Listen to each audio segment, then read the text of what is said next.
welcome to Marriage Mondays. We are doing it a little different this time.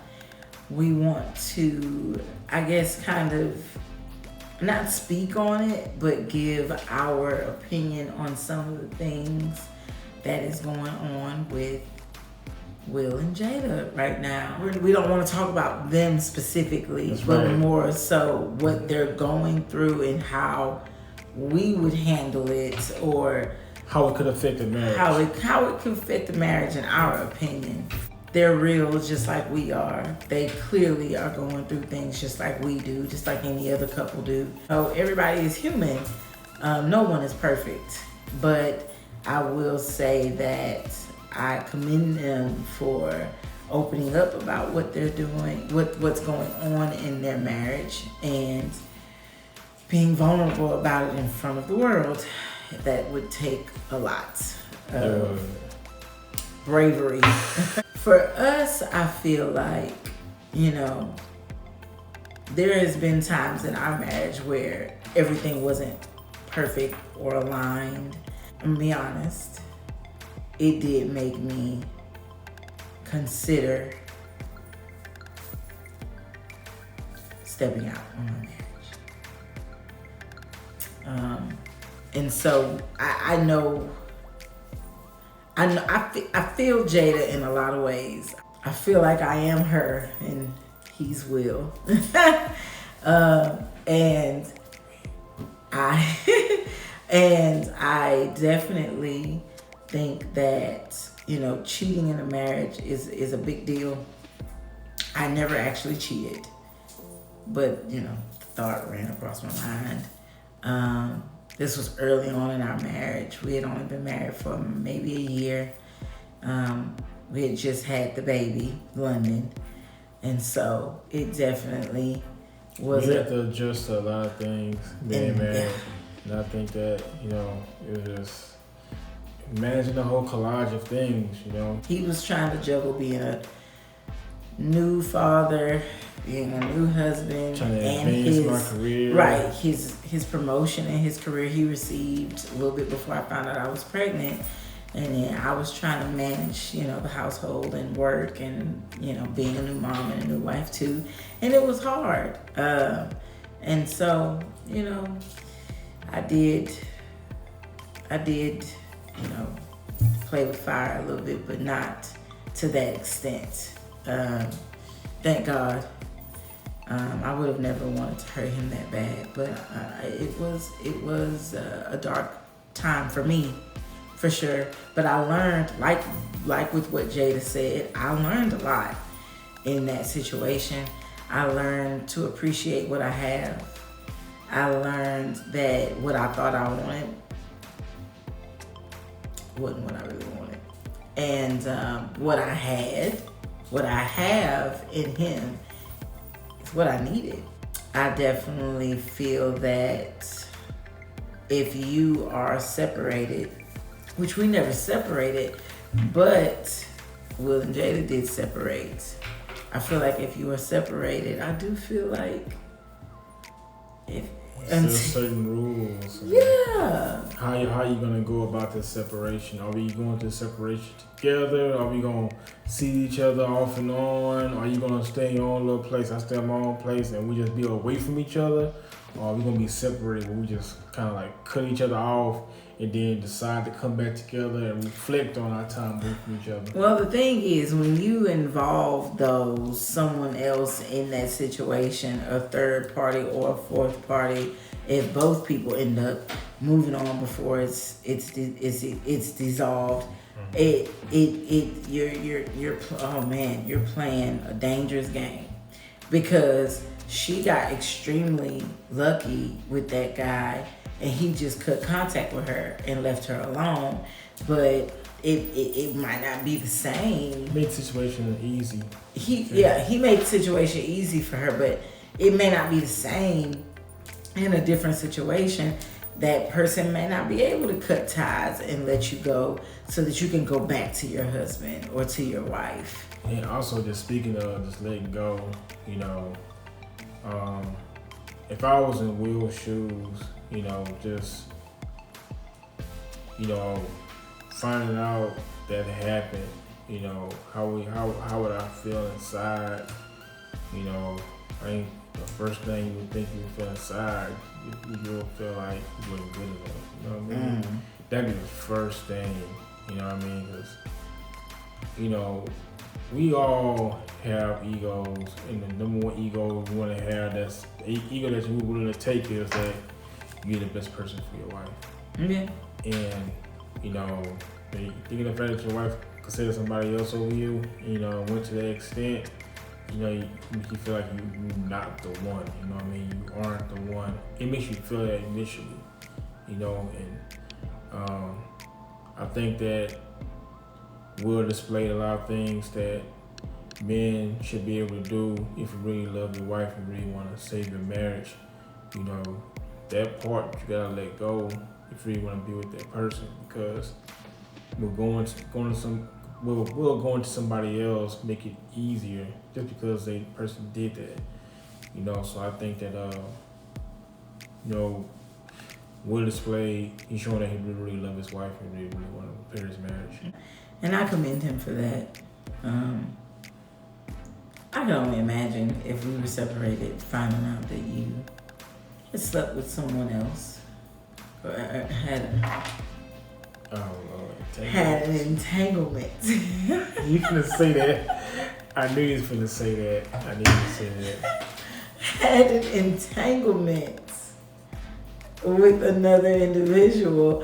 I think that even if we got back together, I would forever in my mind think about what you could have been doing with that person, what it looks like, and just,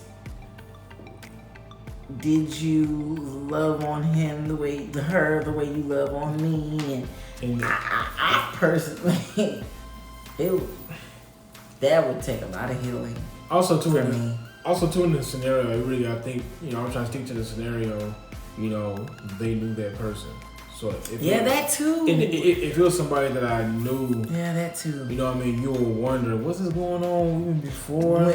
You know what I mean? But you had it for this person, and you just never came out with it. As soon as you had the opportunity to go do it, you ran for it. Yep. And which is why, in my opinion, if you're married, there is no gaining friends of the opposite sex. I don't care if you do bring him around and we all hang out and kiki. You're not bringing in a female friend you just met 2 days ago. No, you should never. Meeting new friends is over the minute you say I do. We're not meeting new friends. Because that's an example of how quick and easy it can happen. Because it can happen very quick.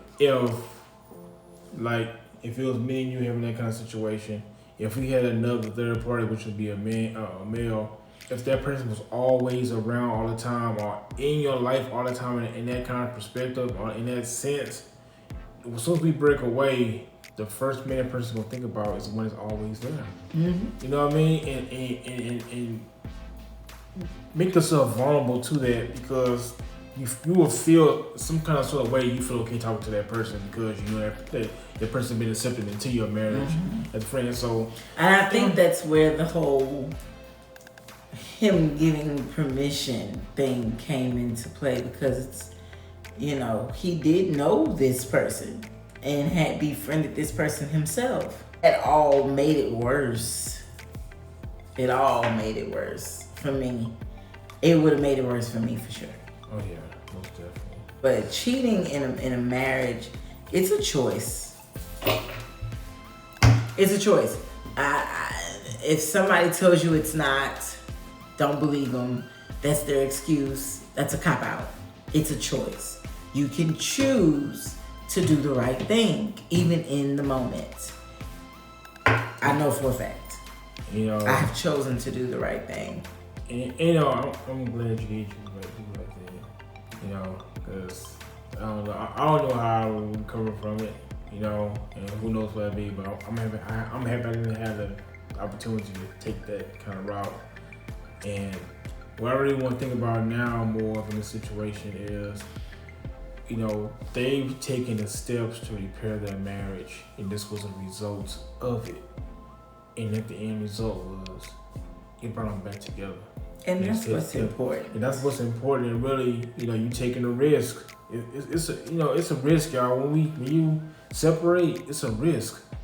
Anyway it is, you gambling. You really don't see yourself gambling because you're emotionally in a different kind of place, but you gambling. You know what I mean? Because you never know. You leave yourself open. You know what I mean? Like open chest. Like your flesh is open to be taken in by a lot of stuff. I definitely think that if you're going to separate, I think that there should be a rule where no dating. Like, let's get through this first. Figure this out. Because even when you know for a fact, like I remember Will saying, they were over. Like, he was done with her. Mm-hmm. And she was done with him. But even in that moment, look, they came back together. So you don't know. There's been a lot of divorces that got all the way to signing the papers and they decided to reconcile. Wasted all that money on all those lawyers. And then now they're just going to go ahead and make it work between them. I mean, it happens all the time. Until that ink dries on that paper, bringing in a extra person into the equation, that's just dangerous emotionally, mentally, physically. These days, physically, it's just dangerous. I think the end result kind of reminds you of the beginning why I got married. You know what I mean? Because once you get to that point, I'm so sick of each other, so sick of you, really, sick of me, whatever. Once you get to the end, you kind of remember why you chose that person. And it reminds you of when you were back together. And I just want to touch on talking about that because separation is a risk. Sometimes you separate and never come back together, or you can separate and stay together. Mm-hmm. I feel like separation could definitely be. Sometimes you have to pull apart to come back together and fit better. Yeah. Sometimes you have to pull apart. You're trying to get a square peg in a round hole. And it no matter how much you shove it in, it's not going to fit. You have to take that square peg out, round that thing a little bit, and then fit it in. Even if it's not perfectly round, that's okay because nothing is perfect, right? But as long as it has the gist of the shape it's supposed to be, it'll go in. But you can't get a square peg through a round hole. So you have to pull it apart and trim it up a little bit, make that hole the way it needs to be, make that peg the way it needs to be, trim it up and bring it back together. I definitely think that separation is scary. Yeah. It's sad, and it can be damaging if done wrong. Catch that? If done wrong, it can be damaging. Yeah. But if you do it right, if there's open communication, if there's honesty, if you do it right, you can come back together. Yeah, I think, and my biggest takeaway when, seeing that conversation and seeing those things happen, my biggest takeaway is, if your marriage is not in a good place, if you don't do anything, you can't expect anything to happen. It takes those hard conversations, breaking the ice and say, hey, we're not happy.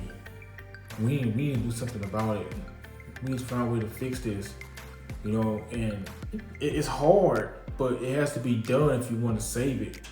But it has to be done even if you don't. Yeah, even if you don't say those conversations has to be done because no one deserves to live in a place where they're unhappy. And you become more unhappy. And you become more unhappy. Then separation become like divorce. Inevitable. Well, and the thing is, that's how we end up in the arms of another person. Like she ended up in the arms of this other guy. Mm-hmm. Because at the end of the day, when you're so unhappy, you don't think straight, you don't see straight, and that's why you have to communicate with what's making you unhappy, whether it's your environment, whether it's your circumstances, whether it's a person specifically. You have to communicate I'm unhappy, and this is why. Take that time and figure it out. I'm a firm believer if it is meant to be, no matter what, it will be. I know people who separated for 10 years and ended up happily married and spending the rest of their life together. Like, if it's meant to be, it's going to be. It like with Will and Jada, they separated and they came right back together. They did everything they could, according to them. They did everything that they could to stay apart, and nothing kept them apart. They ended up back together. If it's meant to be, it's gonna be, and that's why those separation is scary to me. Separation can be necessary. Yeah, and thinking about that, I think that that is part of you fighting for your marriage, and sometimes fighting for your marriage may not be the way you think that it's going to be. It means you gotta walk away for a little bit. It may not be. Let's stay in this thing together, and then if you stay in this thing together and not doing nothing about it, let's just stay into the frame. Like, literally, let's just be side by side. You gotta go apart to come back together stronger. If you're not putting in some kind of work to fix it, and the work that you're putting in each other's presence, it's a hard conversation. It's just something that may need to happen in order for you to save your marriage. And the key word is save your marriage. Not lose it, save it. I couldn't agree more. I definitely think that there's no fight in some people. And so a lot of marriages fall apart because there's just no fight. You go into it thinking it's going to be easy. It's not as easy as you think. And then it's over because you don't have to fight. So, but I'm all about people being happy as well. I know you don't agree. And don't worry, I have no intentions on even separating from you, let alone living without you. But I definitely feel that there are a lot of very unhappy people. And sometimes you have to eliminate things in your life, and sometimes that includes your spouse. Yeah. It's unfortunate, but not everything that glitters is gold, but sometimes it takes us a while to realize that. Sometimes all we see is the glitter.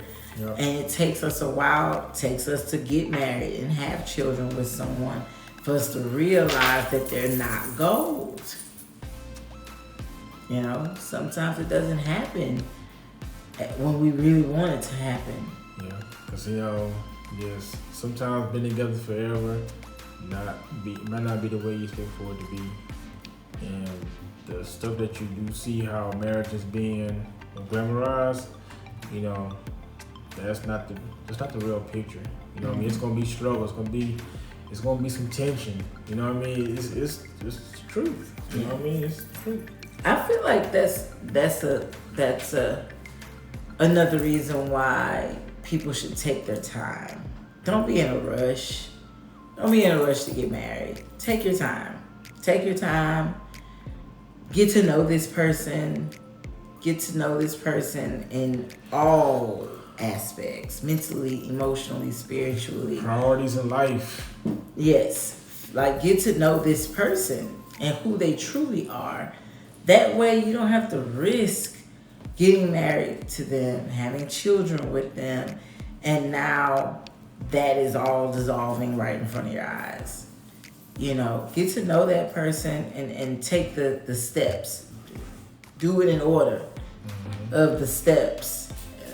Date, get engaged, get married, have children. Like, do it in those steps. That way, when things do go wrong, or when you decide you don't want that anymore, or it's not for you, it's okay, because we're not married yet because we took our time. We don't have kids yet because we took our time. And so you go your way, I go my way. We don't have to speak to each other ever again. Yes, we've been in this relationship for 2 years or 3 years or 4 years or 5 years or 6 years, but at the end of the day, I'm leaving with me, you leaving with you, and we're good. Yep. So take your time. Don't be in a hurry. It's a beautiful thing, and I'm glad I did things the way we did things. But take your time.